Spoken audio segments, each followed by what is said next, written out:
주입니다. 오늘은 사도신경 강해를 하려고 합니다. 아마 오늘 다 끝날 수가 없을 것 같고요. 다음 주까지 할지 한 주 더 할지는 모르겠습니다만 우리가 이 사도신경에 대해서 사도신경을 하는 이유는 예배 갱신 가운데 사도신경을 하는 이유는 오늘 정희 목사님이 특별히 사도신경을 할 때 그냥 다다다다 외우지 말고 앞에 화면을 보면서 한자 한자 이렇게 읽으면서 하자고 이렇게 나누었을 텐데 사도신경이 예배의 한 부분이기 때문에 그렇죠. 그러면 우리가 사도신경이 무엇인지를 우리가 알고 제대로 고백하면 좋겠습니다. 에베소서 2장 20절 말씀인데요. 우리 은희가 말씀을 읽어줄 때 우리 귀로 듣고 또 마음으로 새기는 시간이 되면 좋겠습니다. 입은 자라 그리스도 예수께서 친히 모퉁이 돌이 되셨느니라. 에베소서 2장 20절 말씀. 아멘. 아멘. 자, 너희는 사도들과 선지자들의 터 위에 세우심을 입은 자라. 그리스도 예수께서 친히 모퉁이 돌이 되셨느니라. 우리가 이 말씀을 받았습니다. 그리스도인으로서 우리가 많이 들어서 잘 알 것 같은데 막상 그 내용을 잘 모르는 것들이 있습니다. 크게 세 가지일 것 같은데 첫 번째가 주기도문이고 두 번째가 십계명이고 세 번째는 사도신경이 아닌가 싶습니다. 주기도문은 예수님께서 제자들에게 이렇게 기도하라고 가르쳐 주신 기도문이죠. 마태복음 6장과 누가복음 11장에 기록이 되어 있습니다. 주기도문은 하나님을 기쁘시게 하는 기도 세 가지와 또 우리를 위해서 꼭 필요한 삶의 영역에 대해서 기도하는 세 가지, 총 6가지 기도문으로 되어 있습니다.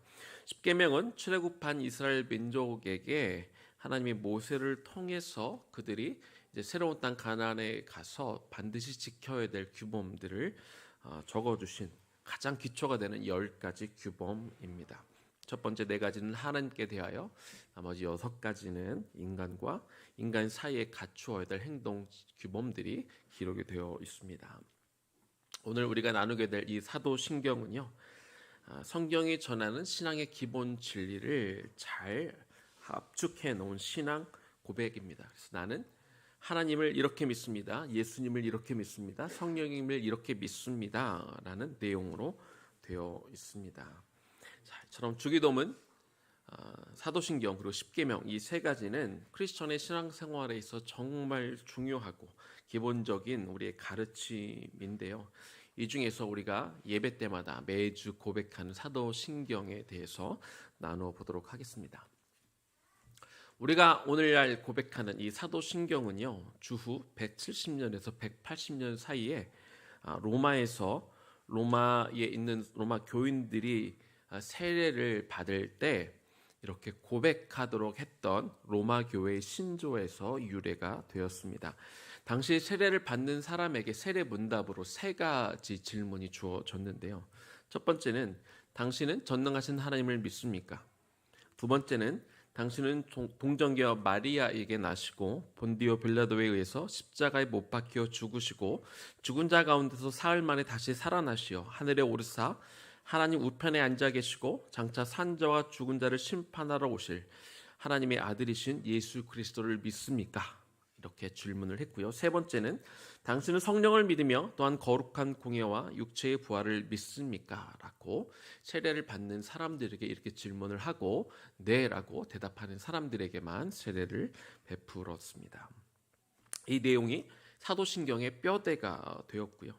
사도신경이란 이름으로 불린 것은 주 390년이고 주 8세기부터 지금 우리가 고백하는 이 사도신경이 픽스가 되어서 이렇게 지금 외우고 우리가 같이 이 신앙 고백을 하고 있습니다. 그러면 사도신경은 누가 작성했을까요? 사도신경이니까 사도들이 작성했을까요? 그렇지 않습니다. 그렇다면 사도들이 작성하지도 않고 사도들이 만들지도 않은 이 고백을 왜 사도신경이라고 부르는 것일까요? 그것은 사도신경은 사도들이 고백한 그 신앙 고백이 그대로 담겨져 있기 때문에 그렇습니다. 우리가 아까 읽었던 오늘 본문의 말씀입니다. 에베소서 2장 20절에 너희는 사도들과 선지자들의 터 위에 세우심을 입은 자다 이렇게 말씀하고 있습니다. 교회는 이 말씀처럼 그대로 선지자들 그리고 사도들의 터 위에 세움을 입었고, 그래서 교회의 가장 기본적인 교리를 나타내는 이 고백에 사도성을 부여해서 사도신경이다. 신경이라는 말이 우리 고백, 다 같이 고백하는 것을 의미하는데요. 그래서 사도신경이라고 부르게 된 것입니다. 사도신경은 크게 세 부분으로 구분할 수가 있습니다. 첫 번째 부분이 성부 하나님에 대해서입니다. 전능하신 하나님, 창조주 하나님, 아버지이신 하나님에 대한 고백이고요. 두 번째 부분은 성자 예수 그리스도에 관한 부분입니다. 성령으로 잉태된 그리스도, 십자가에 못 박히신 예수, 그리고 죽었다가 다시 부활하신 예수, 하늘로 승천하신 예수, 그리고 다시 오실 예수님에 대한 고백이고요. 세 번째 부분은 성령님에 대한 고백이며 덧붙여서 거룩한 공예와 성도의 교제와 속죄와 성도의 부활, 영생에 대한 신앙 고백이 들어가 있습니다. 그러고 보니까 우리가 아까 세례 분답을 했던 그 내용과 사도신경이 거의 일치하는 것을 우리가 볼 수 있는데요. 그처럼 사도신경은 기독교 신앙의 중요한 항목들을 알차게 이렇게 잘 모아놓은 신앙 고백서라는 것을 알 수 있습니다. 그러면 이 사도신경을 왜 만들었을까요? 어떤 배경에서 만들었는지 알면 우리가 신앙 고백을 하는데 더 도움이 될 것입니다. 사도들이 오순절 성령 강림 체험을 한 이후로 사도들과 성도들이 이제 복음을 온 세상에 전파하기 시작해서 이제 교회가 예루살렘뿐만 아니라 온 유대와 사마리아 그리고 땅끝에까지 세워지고 복음이 흘러가기 시작했습니다. 서아시아와 유럽 등 각 지역의 복음이 흘러가고 교회가 세워지기 시작한 것이죠. 그런데 이와 동시에 복음만 흘러가고 교회만 세워진 것이 아니라 이단에 관한 이단 교회들이 혹은 교회 안에 이단들이 침투하기 시작했습니다. 그래서 교회 안에 유대인들을 중심으로 예수님을 믿어도 여전히 율법을 믿어야 된다고 하는 그런 주장들이 계속되어 왔고, 예수님의 부활은 일시적인 착각이다라고 말하는 사람들도 생겼고, 또 예수님은 신적인 존재이지 육적인 존재가 아니기 때문에 우리가 믿음만 있으면 우리의 육으로는 어떤 쾌락을 즐겨도 상관없다라고 주장하는 또 이원론이, 그런 영지주의가 이렇게 널리 교회에 퍼지기도 했습니다.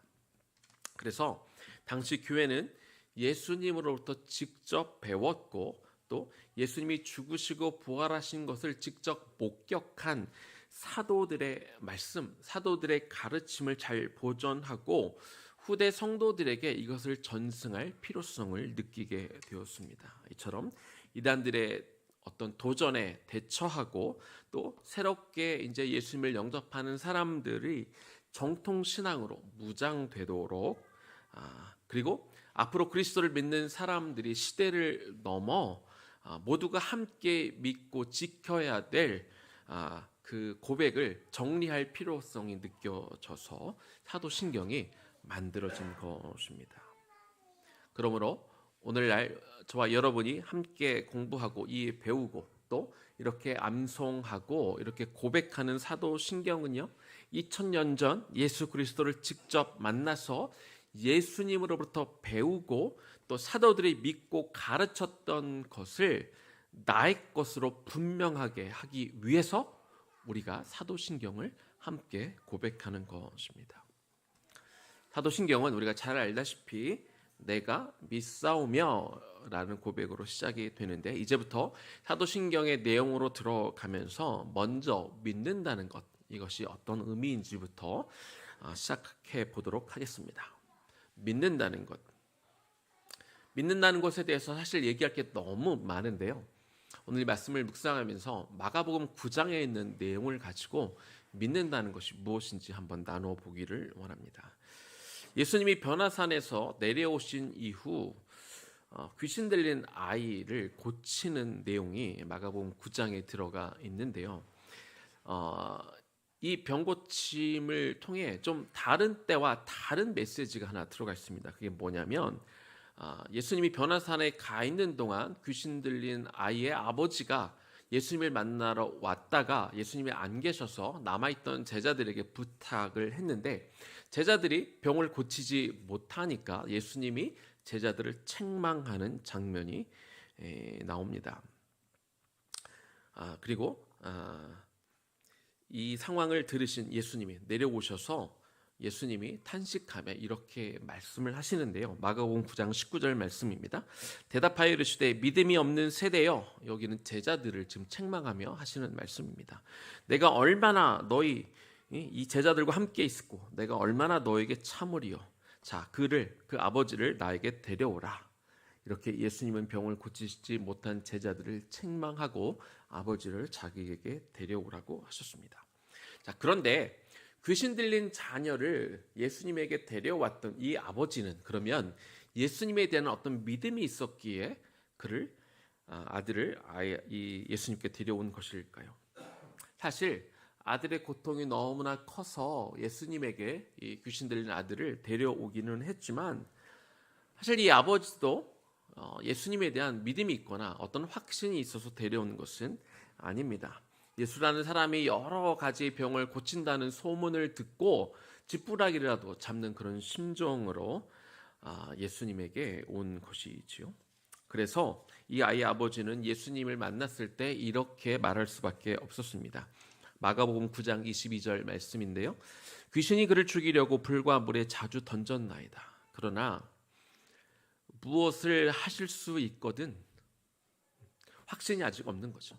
당신이 예수님이 뭘 할 수 있거든 우리를 불쌍히 여기사 도와주옵소서. 이 말을 듣고 있던 예수님은 아버지에게 이렇게 이야기하시죠. 할 수 있거든이 무슨 말이냐? 믿는 자에게는 능치 못할 일이 없다. 이렇게 말씀하셨습니다. 이 이야기를 들은 아버지가 이렇게 절규합니다. 마가복음 9장 24절입니다. 곧 그 아이 아버지가 소리를 질러 이르되 내가 믿나이다. 그런데 이게 다가 아니었어요. 내가 믿나이다 말하고 또 이렇게 이야기합니다. 나의 믿음 없는 것을 도와주소서. 내가 믿습니다 라고 말했지만 그는 또 곧바로 나의 믿음 없음을 도와주소서. 이 아버지가 이렇게 고백합니다. 사실 이 아버지의 고백이 오늘날 성도들의 진짜 고백이 아닐까 이렇게 생각해 봅니다. 내가 믿음이 있는 것 같은데 때로 또 나의 모습을 보면 내가 정말 믿음이 있는 사람인가? 믿음이 있는데 왜 나는 이렇게밖에 살지 못하지? 라고 나의 믿음 없음을 보며 탄식할 때가 많이 있습니다. 믿음은 어떻게 생기는 것일까요? 믿음은요, 결코 내 의지로만 생기는 것이 아닙니다. 믿음은 내 마음이 가난해진 상태에서 내가 그 마음 그대로 주님께 나아올 때 믿음이 시작되는 것입니다. 우리가 세상에 많은 힘들고 어려운 일들을 겪으면서 우리 힘으로 어떻게든 이 일들을 극복해 보려고 쓰지만 그러나 결과는 어떻습니까? 그 귀신 들린 아이를 고치지 못했던 무기력했던 제자들처럼 자신의 믿음 없음을 절규했던 그 아버지처럼 우린 많은 경우에 무기력함을 철저히 깨닫게 됩니다. 그런데 이때가 정말 중요한 순간이죠. 내가 무력한 것을 깨닫고 이 무기력하고 가난해진 마음으로 내가 주님 앞에 나아오느냐, 아니면 여전히 내 방식대로 혹은 세상에 흔히 하는 그 방식대로 포기하지 못하고 다른 곳에 가느냐, 이것에 따라 우리의 믿음의 향방이 달라지게 되는 것이죠. 믿음은 나의 무기력함과 그리고 스스로 믿음조차 가질 수 없는 존재임을 고백하고 인정하며 그래서 주님의 도우심을 구하고 주님께서 내 안에 들어와 나와 함께 거하시기를 초청할 때 주님이 들어오셔서 나에게 믿음이 생기는 것입니다. 그리고 나는 믿음을 계속해서 지속할 능력이 없음을 인정하고 그래서 내 삶의 주인이 되기를 내가 스스로 내려놓고 내 마음에 주님께서 들어와 내 보좌에 앉으시고 나를 다스리고 통치하도록 우리가 간구할 때 우리가 우리의 믿음을 지속하고 유지할 수 있는 것입니다. 따라서 우리는 우리의 믿음을 지키도록 그리고 우리의 믿음이 약해지지 않도록 예수님께 계속 도움을 청해야 합니다. 이것이 우리가 믿음을 가질 수 있는 길이자 이것이 우리의 믿음이 약해지지 않도록 지켜낼 수 있는 길이 되는 것이죠.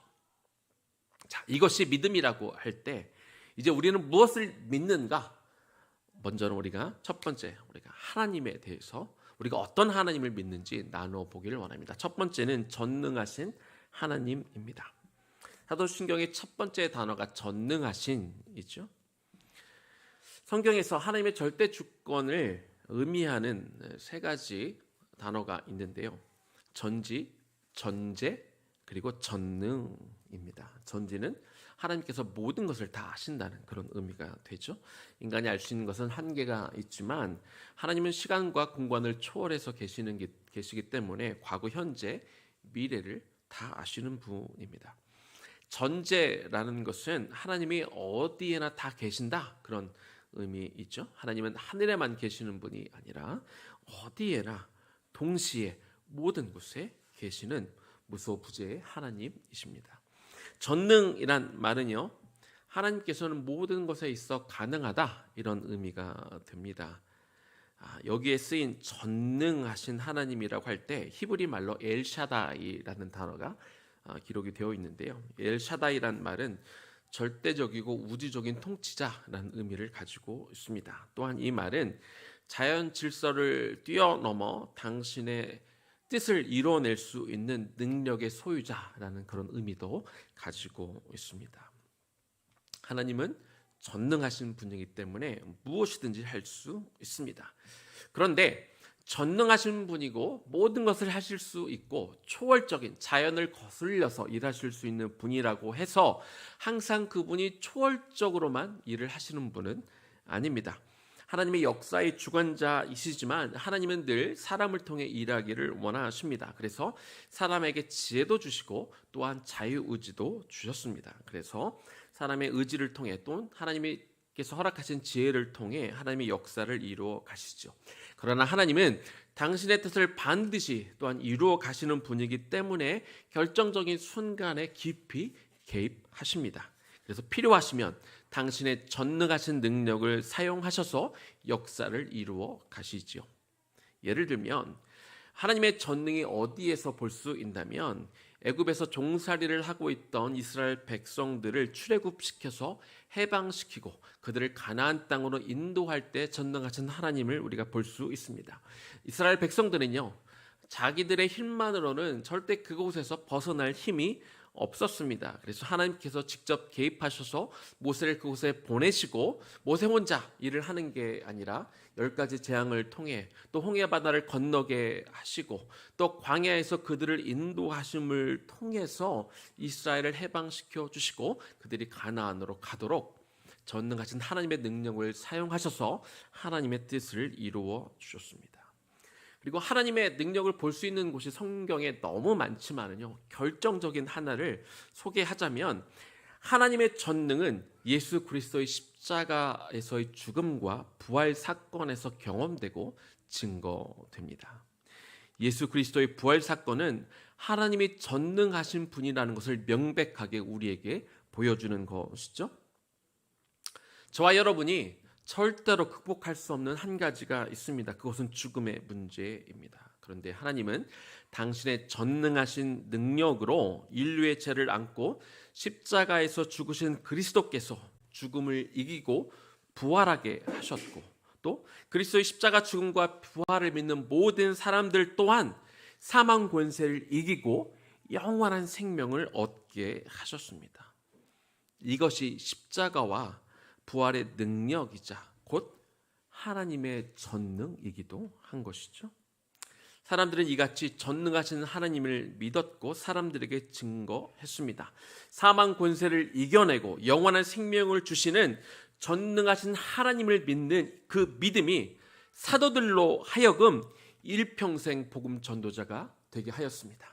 이 땅에서 우리의 삶은 유한하고 한계가 있고 죽음을 맞이할 수밖에 없지만 그러나 예수님이 죽음을 이기시고 다시 부활하신 것처럼 언젠가 예수님이 다시 오실 때 우리는 육체의 죽음을 이겨내고 새로운 육체를 가지고 부활하여 영원한 생명을 얻는다는 그런 확신이 있고 그렇게 하실 능력이 하나님 앞에 있다는 것을 우리가 믿기 때문에 그래서 사도들은 목숨을 아깝게 여기지 않고 않고 목숨을 걸고 그 복음을 전했던 것입니다.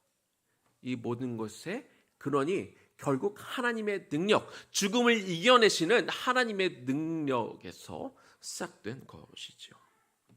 오늘 저와 여러분 또한 2000년 전 사도들처럼 우리의 죄의 문제를 해결하기 위해서 그리스도를 십자가에 달려 죽이셨지만 사망 권세를 이기고 부활하게 하시고 이를 믿는 모든 자에게 영원한 생명을 주시는 그 전능하신 하나님을 믿고 있는 것입니다. 우리는 무엇을 믿는가? 하나님을 믿는데 두 번째는요, 천지를 만드신 하나님을 우리는 믿습니다. 우리가 잘 아는 창세기 1장 1절 자다가도 깨서 외울 수 있는 말씀이죠. 태초에 하나님이 천지를 창조하셨느니라. 우리는 이 창세기 1장 1절의 말씀을 믿음으로 고백하는 사람들입니다. 그런데 내가 하나님이 하늘과 땅을 만드신 분이라는 것을 믿음으로 고백한다는 것이 어떤 의미가 있을까요? 하나님으로부터 창조된 인간은요, 어떤 맹목적인 운명에 던져져 있는 사람들이 아닙니다. 인간의 운명을 지배하고 있는 것은 하늘이나 별, 달, 해 이런 것들이 아닙니다. 창조주 하나님이 인간의 주인이시고 우리를 창조하신 그 하나님이 인간의 역사를 주관하고 계신다는 것이죠.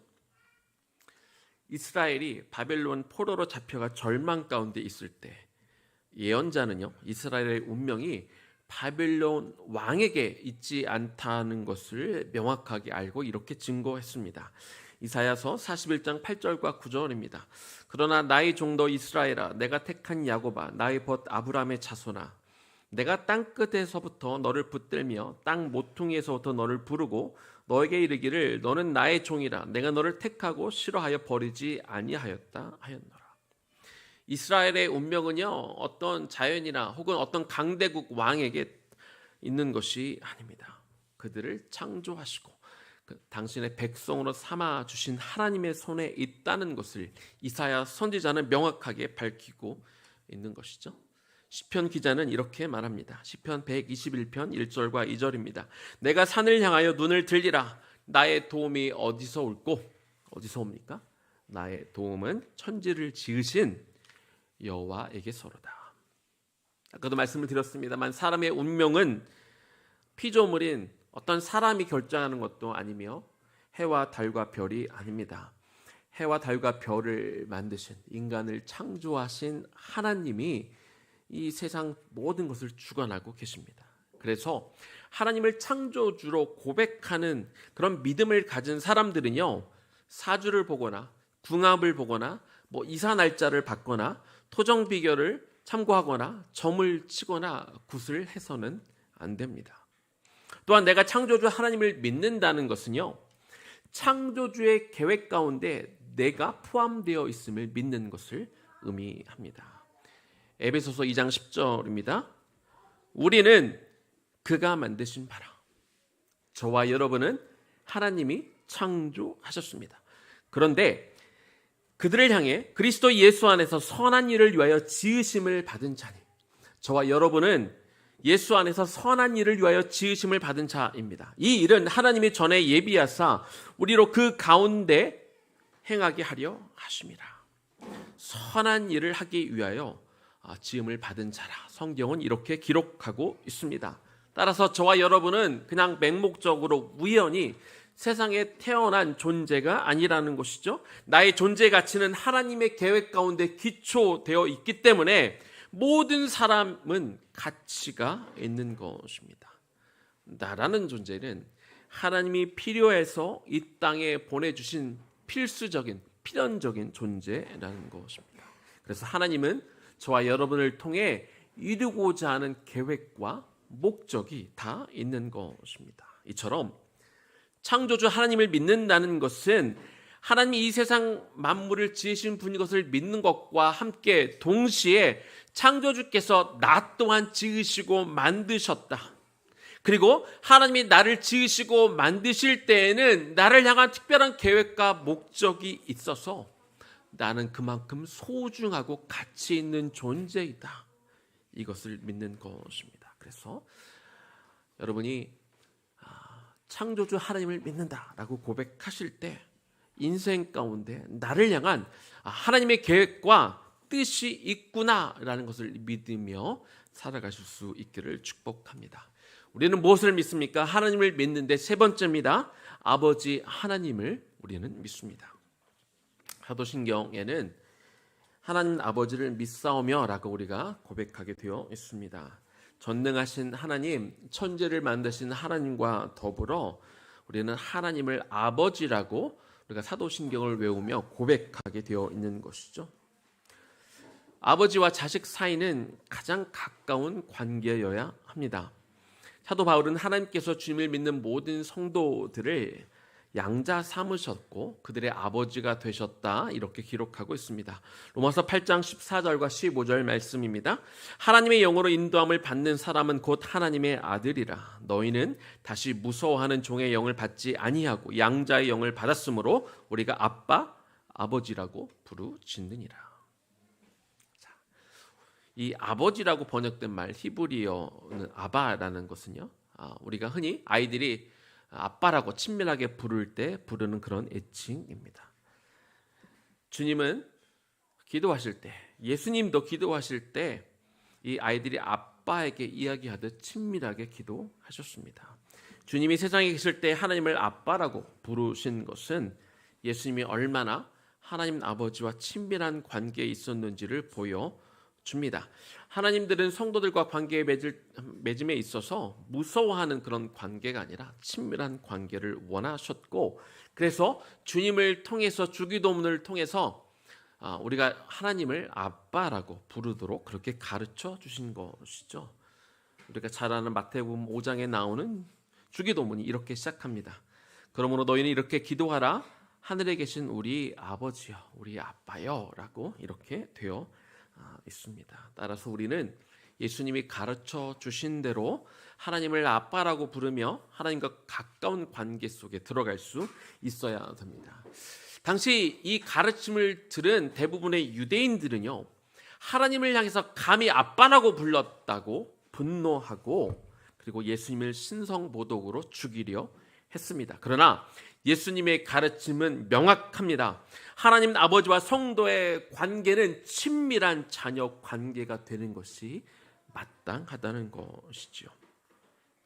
제가 우리 교회 성도님들을 이렇게 가만히 보면 특히 이제 아빠와 우리 자녀들의 관계를 보면 이제 대부분 우리 아이들이 좀 어린데요. 유아 나이, 유치부, 초등학교 저학년 나이 이 자녀들과 아빠들의 모습을 보면 예수님이 우리더러 하나님을 향해 아빠라고 부르게 하시는 이유를 좀 알 것 같습니다. 비록 사실은 팩트는 아이들이 아빠보다는 엄마를 더 좋아할지는 모르겠습니다만, 그러나 여전히 그 어린 나이 중에서는요, 아이들이 아빠에게 쉽게 가서 매달리기도 하고 응석을 부르기도 하고 뭔가를 이렇게 당당하게 요구하는 모습을 보게 됩니다. 지금은 그렇지 않지만 제가 이쪽을 보고 얘기를 해야 될 것 같습니다. 어릴 적 제 딸이 저와 놀기를 매우 좋아할 때가 차마 이쪽을 못 볼 것 같습니다. 네, 매우 좋아할 때가 있었는데, 제 딸이 가장 좋아했던 놀이 중에 하나는 이 높은 계단에 올라가서 이렇게 저에게 점프하는 것을 굉장히 좋아했습니다. 사실 좀 위험한 놀이기는 했지만 딸이 아빠를 신뢰했기 때문에 그래서 자신 있게 점프했던, 그래서 이 정도 하다가 이제 좀 익숙해지면 더 높은 곳에 올라가서 이렇게 점프하곤 했습니다. 딸이 지금 저보고 아빠는 되게 곰처럼 크다고 이렇게 자주 이야기하는데, 지금도 크다고 그러는데 어릴 적 아이가 이만할 땐 제가 얼마나 커 보였겠습니까? 그렇게 엄청 커 보이는 아빠를 의지하고 신뢰함으로 아마 마음껏 뛰어내렸던 것 같습니다. 또 지금 그렇지 않지만 어릴 적 제 딸은 아빠인 저에게 많은 질문을 했습니다. 아빠에게 여러 가지 질문을 하면 당시 어린 아이들이 질문하는 게 아빠들이 쉽게 대답할 수 있는 정도의 질문들이잖아요. 그래서 아빠가 이렇게 자연스럽게 술술술 다 이야기하면 모든 것을 아빠가 다 알고 있는 것이 신기하고, 그렇게 아빠가 하는 말을 다 믿고 신뢰했었습니다. 네, 슬프게도 과거형이네요. 자, 그때의 모습을 기억해 보면 하나님은 왜 당신의 자녀들을 향해 자신을 아빠라고 부르게 하시면서 마치 어린 자녀가 아빠를 무한대로 신뢰하고 의지하게 하는지, 의지하듯이 우리 성도들이 아버지 되신, 아빠 되시는 하나님을 전적으로 신뢰하기를 기뻐하시고 또 그만큼 친밀한 관계를 맺고 싶어 하시는구나라는 것을 이해할 수 있게 됩니다. 저와 여러분이 사도신경을 고백하며 하나님을 아빠, 아버지라고 고백할 때 이것은 주님, 하나님, 내가 절대적으로, 마치 우리 어린 아이들이 아빠를 절대적으로 신뢰하고 아빠가 하는 이야기를 다 믿는 것처럼 아버지 하나님, 내가 당신을 전적으로 신뢰합니다. 내가 전적으로 당신을 믿습니다. 라고 고백하는 것임을 우리가 잊지 말아야겠습니다. 이제 말씀을 마무리하겠습니다. 우리들이 사도신경을 연구하고 배우는 것은요, 2000년 전 예수님과 직접 만나서 교제하고 말씀을 직접 배우고 그리고 들었던 사도들의 믿음, 사도들의 신앙 고백을 나의 것으로 만들기 위해서 우리가 지금도 사도신경을 고백하고 있습니다. 사도신경에서 고백하는 하나님, 그리고 우리가 다음 주에 배울 예수님, 성령님을 고백함으로 우리는 초대교회의 신앙을 그대로 배우고 우리가 그대로 전수받게 되는 것이죠. 오늘 우리는 사도신경 가운데 하나님에 대해서 배웠습니다. 아주 지극히 일부에 대해서 배웠습니다. 사도신경을 한 주간 묵상하고 설교를 준비하면서 사도신경이 왜 중요한지 하나님에 대해서만 잠시 묵상했지만은요, 새삼 많이 느끼게 되었습니다. 우리가 설교를 보통 듣게 되면 설교는 하나님 아버지의 말씀이신 그 일부를 우리가 떼어서 우리가 그 부분을 가지고 말씀을 듣게 됩니다. 성경에 그 수많은 메시지들이 있지만 그 중에 한 부분을 택해서 거기에 대한 말씀을 듣는 것이지요.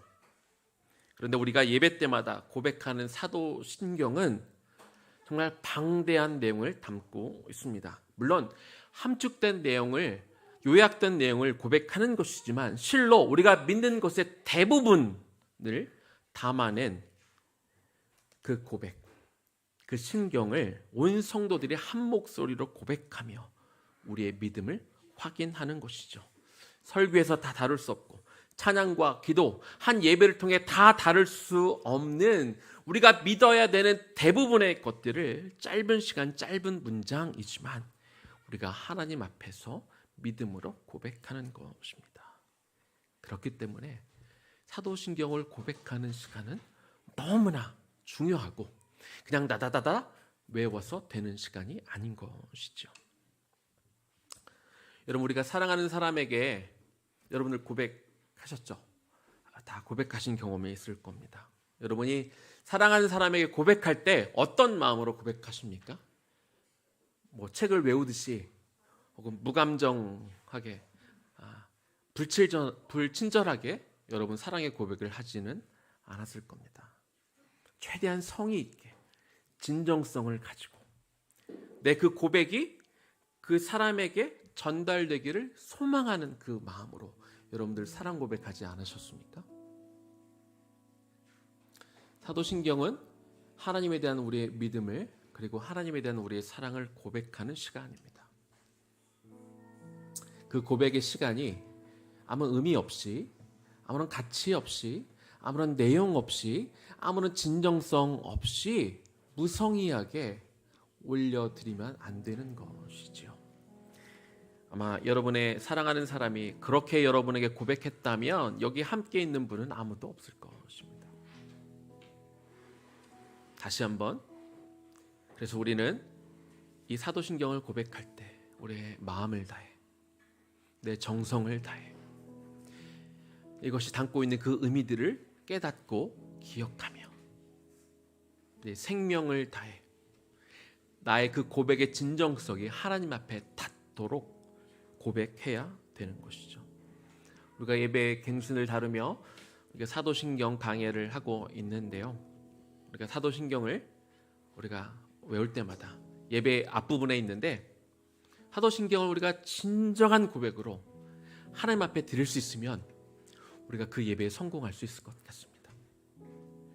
그래서 오늘 잠깐 맛보기로 우리가 예배를 시작할 때 정희 목사님을 통해서 우리가 그냥 외우는 것이 아니라 눈으로 보면서 천천히 읽었는데, 앞으로 한동안 사도신경을 그렇게 우리가 보고 그렇게 그 고백을 하려고 합니다. 앞으로 하나님 앞에 그 믿음의 고백, 진정한 사랑의 고백을 올려드릴 수 있기를 주님의 이름으로 축복합니다. 우리 찬양할까요? 우리 아바 아버지 하나님 앞에 찬양하고, 이 찬양의 고백 또한 여러분의 진정한 사랑의 고백, 하나님이 느끼실 만한 그런 고백이 되었으면 좋겠습니다.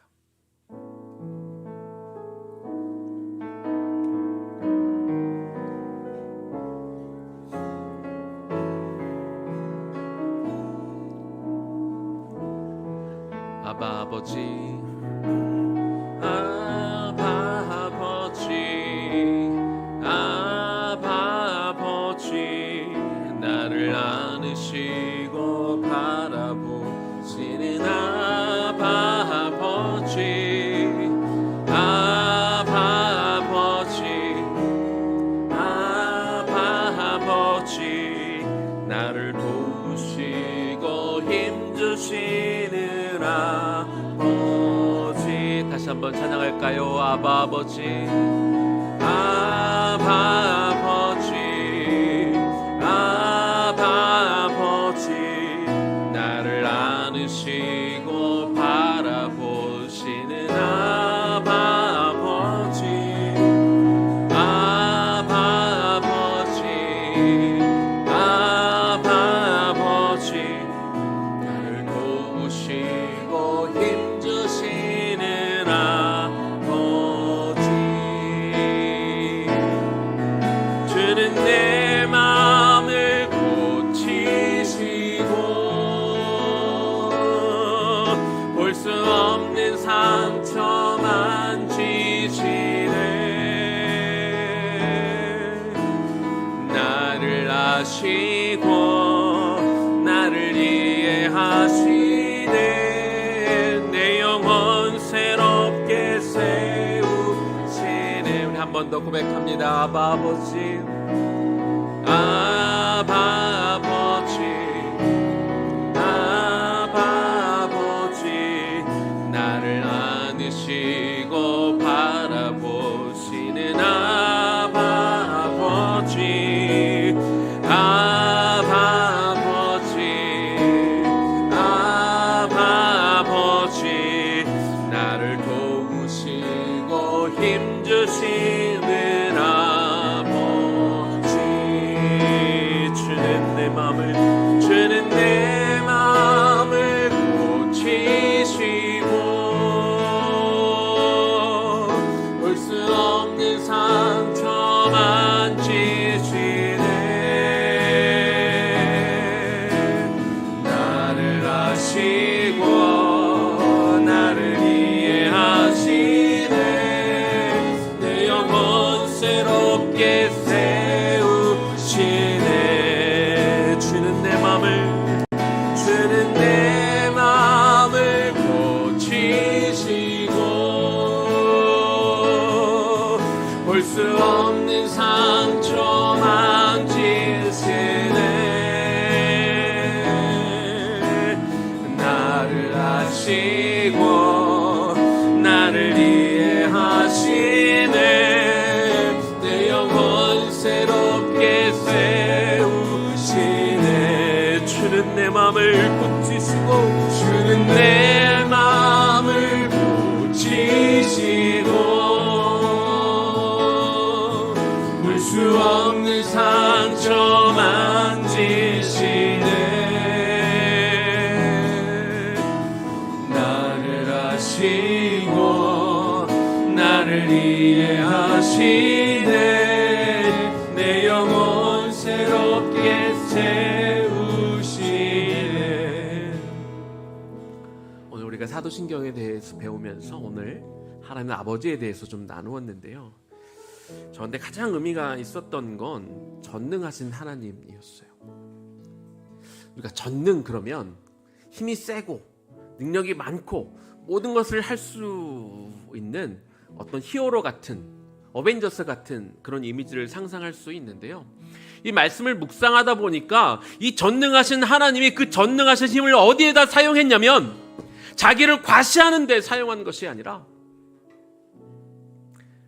결국은 우리의 생명을 구원하는데, 죄를 지으면 영원한 사망이 따라올 수밖에 없는데요, 주님은 그 전능하신 능력으로 예수 그리스도를 믿는 자에게 사망 권세를 이기게 하시고, 그리고 영원한 생명을 주는데 당신의 전능하신 힘을 사용하셨더라고요.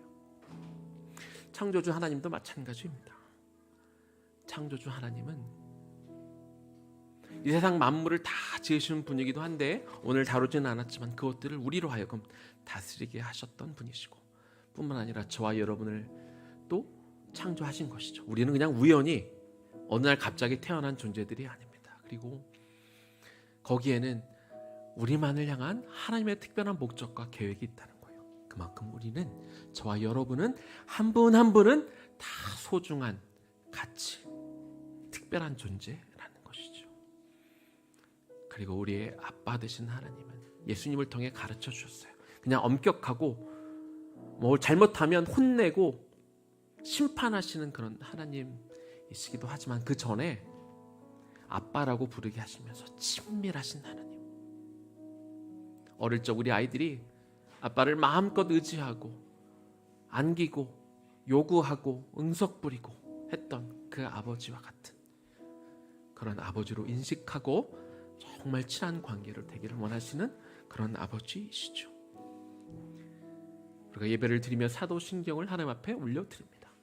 그리고 아버지이신 하나님 앞에 우리의 믿음을, 우리의 사랑을 고백하는데 우리는 참 그동안 그냥 뭐 주문 외우듯이 이렇게 그냥 훅 넘어갈 때가 많았던 것 같아요. 이 시간 우리가 하나님 앞에 많은 사랑을 받았던 것만큼 이 시간 아버지, 그 아버지를 향해 주님 내가 사랑합니다. 그리고 내가 주님 더 사랑하기 원합니다.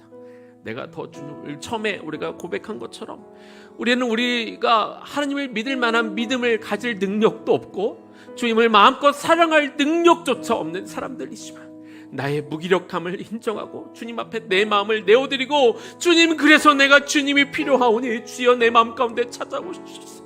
하나님 나로 하여금 당신을 믿을 수 있는 믿음을 주시고 나로 하여금 당신을 사랑할 수 있는 그 마음을 나에게 허락하여 달라고, 그래서 주님 이 시간 고백하는 시간이 되었으면 좋겠어요. 주님 사랑합니다. 내가 주님을 신뢰합니다. 믿습니다. 내가 어린아이와 같이 내 어린 자녀들이 나를 신뢰하고 믿는 것 이상으로 내가 주님을 사랑하고 내가 믿기를 원합니다. 나의 사랑을, 나의 믿음을 주여 받아달라고 우리 그렇게 주님의 이름을 찬양하고 높이며 이 시간 기도하겠습니다. 하나님 주여 이 시간 하나님 나의 믿음 없음을 고백하고 주를 향한 나의 사랑 없음을 인정하며 주여 나를 도와주소서.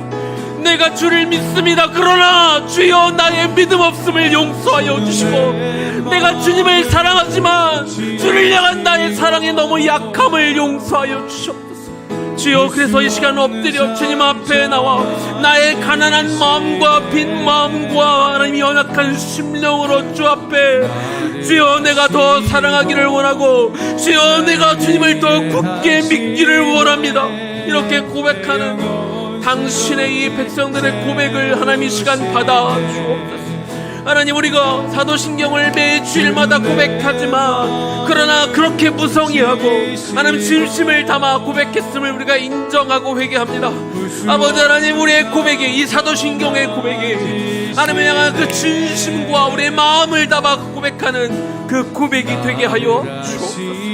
나를 향해 모든 것들을 부어주시고 하나님 우리에게 생명을 주시기 위해 그 모든 능력을 사용하신 아버지 하나님, 이 땅 가운데 나를 창조하시어 하나님 나를 향한 특별한 목적과 계획을 가지시고 나를 그만큼 가치 있게 만들어주신 아버지 이름을 이 시간 찬양합니다.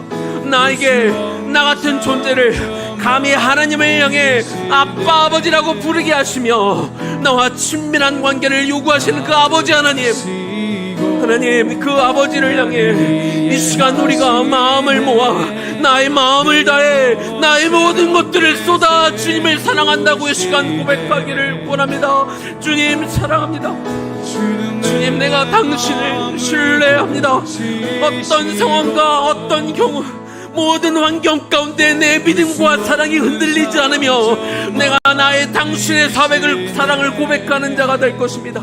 나의 믿음을 주 앞에 올려드리는 자가 되고 싶사오니 주여, 그러나 나는 그럴 만한 능력이 없기에 내가 매 순간 주님을 신뢰하고 의지하며 주 앞에 도우심을 구하며 우리가 살아갈 것입니다.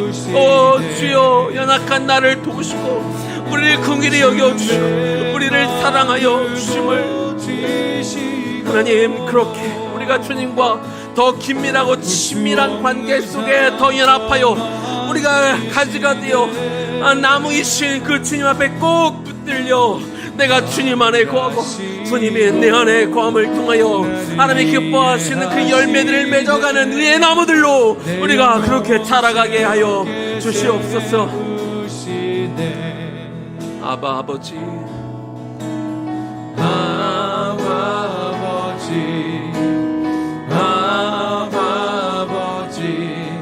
나를 안으시고 바라보시는 아바 아버지, 아바 아버지, 아바 아버지, 나를 도우시고 힘주시는 아버지.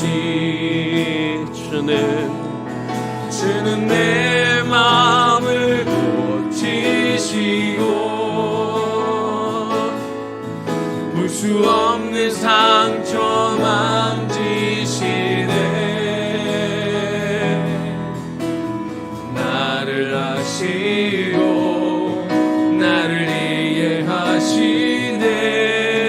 내 영혼 새롭게 세우시네. 여러분들의 목소리로만 찬양할까요? 주는 내 마음을 고치시고 볼 수 없는 상처 만지시네. 나를 아시고 나를 이해하시네. 내 영혼 새롭게 세우시네. 주님 감사합니다. 우리의 아버지가 되어주셔서 감사합니다. 주는 전능하신 하나님이시지요. 힘이 세시고 못하실 일이 없으신 그런 하나님이신데 그 힘을 어디 가서 과시하고 자기를 높이기 위해서만 사용하시는 하나님이 아니라 죄 많은 우리를 구원하시기 위해서 당신의 그 능력을 사용하셔서 예수 그리스도를 이 땅에 오시고 십자가에 달려 죽게 하신 이후 또 예수님을 다시 살리시고 이제 이를 믿는 자마다 사망 권세를 또한 우리로 이기게 하시어 영원한 생명을 주시는 바로 당신의 그 놀라운 그 능력을 우리를 살리기 위해 사용하신 주님의 이름을 찬양합니다. 당신은 또한 이 땅을 창조하신 창조주 하나님이시지요. 하나님이 만드신 이 놀라운 것들을 우리로 하여금 다스리게 하시고 그리고 하나님 또한 우리를 창조하셔서 우리와 같은 사람들로 하여 하나님의 목적을 갖고 계시고 나를 향한 특별한 계획을 세워두셔서 우리를 통해 영광 받으시기를 원하시는 그 기회를 주신 아버지 하나님을 또한 우리가 찬양합니다. 주님은 나에게 아빠 아버지가 되셔서 늘 근엄하고 잘못하면 혼내고 회초리를 들은 그런 무서운 하나님이 아니라 때로 우리를 사랑하시기에 그런 아버지의 모습으로 오시기도 하지만 우리를 아빠라 부르게 하시며 더 가까이 더 친밀하게 더 깊이 있는 관계로 들어가기를 원하시는 아버지 하나님.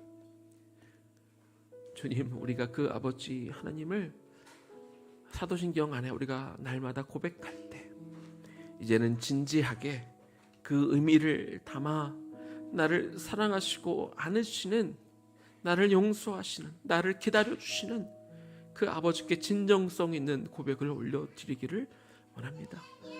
우리를 육신적으로 사랑하는 사람한테 고백할 때도 우리가 의미를 담아 진정성 있게 고백할진데, 그 아버지를 향해 우리가 이제는 진짜 내 마음의 고백이 아버지 앞에 상달되도록 전심을 다해, 진심을 다해 그렇게 믿음의 고백을 올려드리며, 또 우리는 우리의 믿음조차, 당신을 향한 사랑조차 확신할 수 없고, 때로 약해진 나의 믿음을 보며 나의 무뎌진 행동들을 바라보며 당신을 향한 믿음과 사랑이 식어가는 모습들을 한탄할 수밖에 없지만, 그때마다 주 앞에 나와 엎드려 주여 나의 믿음의 연약함을 보시고, 내가 이렇게밖에 사랑할 수 없는 연약한 존재임을 보시고, 주여 나를 불쌍히 여기소서 고백함을 통해서 주를 향한 나의 믿음과 사랑이 유지될 뿐만 아니라 더 깊어질 수 있도록 그렇게 철저히 주님을 의지하고 고백하는, 신뢰하는 당신의 백성들로 살게 하여 주옵소서.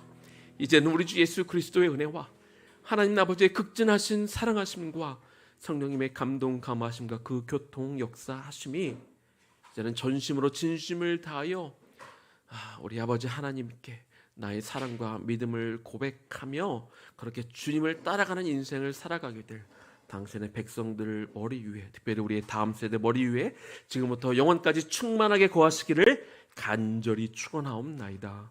아멘.